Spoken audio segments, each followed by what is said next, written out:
Questa è una guida introduttiva ad Asta, un buffer che si basa sul rompere scudi, aumentare la velocità degli alleati e mettere dot. Prima di iniziare voglio ricordare a tutti che le informazioni che vedrete e sentirete in questo video fanno riferimento all'ultima closed beta del gioco e pertanto al rilascio del gioco potrebbe esserci qualche informazione diversa. Partiamo dal kit. La sua skill fa 5 attacchi single target dove il primo scegli tu dove va, il resto va su nemici a random e scala con l'attacco di Asta. La sua ulti aumenta la velocità di tutti gli alleati per 2 turni, la velocità che aumenta scala in base al livello della skill e parte da 36 e arriva fino a 54. Talento. Asta carica delle stack a ogni nemico diverso colpito, ne carica 2 se il nemico ha una debolezza fuoco fino a un massimo di 5 stack. Ogni stack aumenta l'attacco di tutti gli alleati, ma ogni turno a partire dal secondo lei perde 3 stack. La technique, quando attacchi il nemico fuori dalla battaglia, fa danno fuoco a tutti gli avversari che scala con l'attacco di Asta. Parliamo delle passive.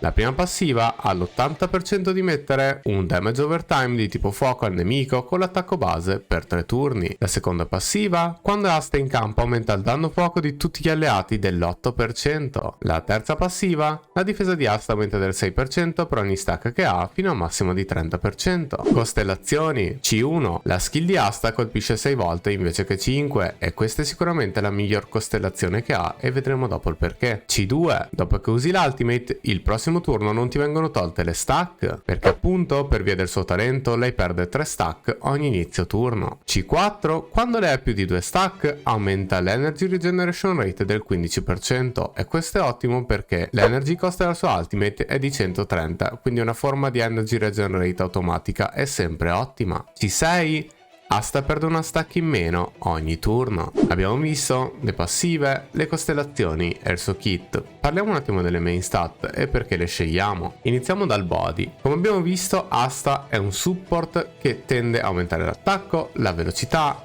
e a fare tanti piccoli attacchi single target che aiutano molto a rompere gli scudi. Pertanto non abbiamo bisogno di statistiche offensive se non del break effect. Iniziando dal body, vogliamo HP percentuale per far rimanere in vita Asta il più possibile. Potremmo anche mettergli attacco percentuale come main stat perché comunque tutto quello che ha scala con l'attacco, però il suo obiettivo non è davvero fare danno visto che l'unica skill che fa danno ha una percentuale veramente bassa, quindi andrei per HP percentuale. Per quanto riguarda le scarpe, sicuramente speed.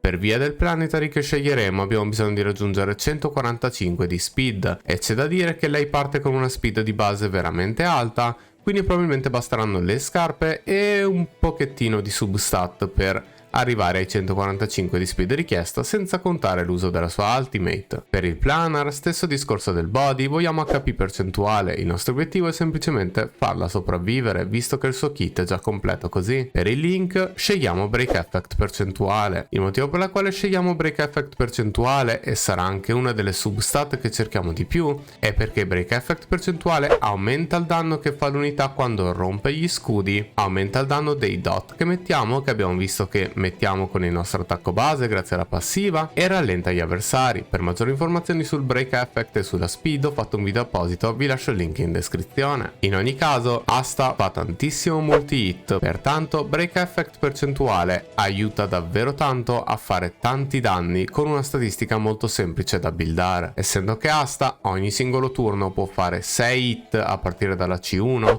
sono tantissime e l'ammontare di scudo che toglie a ogni unità o più unità si sente veramente tanto. Detto questo, per quanto riguarda le substat, vogliamo raggiungere sicuramente 145 di speed minimo. Considerando che abbiamo i fit di main non sarà tanto, ci vorrà veramente poco e lei ha una speed di base veramente alta. Come substat più importante di tutte vogliamo sicuramente break effect su praticamente tutti i pezzi nella percentuale più alta possibile. Asta scala solamente col break effect, che non è neanche corretto da dire ma è sicuramente il bonus più ottimale che abbiamo su Asta ed è una statistica molto buona per i vantaggi che ho detto prima. Come terzo bonus vogliamo HP percentuale per appunto farla sopravvivere il più possibile e come quarto bonus possiamo cercare di attacco percentuale per i vari scaling che ha. Per quanto riguarda Relic e Planetary Gear, per il Planetary cerchiamo il Thalia Kingdom of Banditry che ci chiede 145 speed e ci dà brake effect fino a un totale del 48%, che è fantastico per asta. Potremmo utilizzare anche il Fleet of the Ageless, però davvero consiglio totalmente brake effect, quindi Italia Kingdom of Banditry direi che è il primo in classifica per quanto riguarda la priorità. Per quanto riguarda il set, stesso discorso, cerchiamo il T4 Shooting Meteor che ci dà break effect ovunque, quindi anche qua totalmente basato sul nostro break effect, che ricordo è la capacità che abbiamo di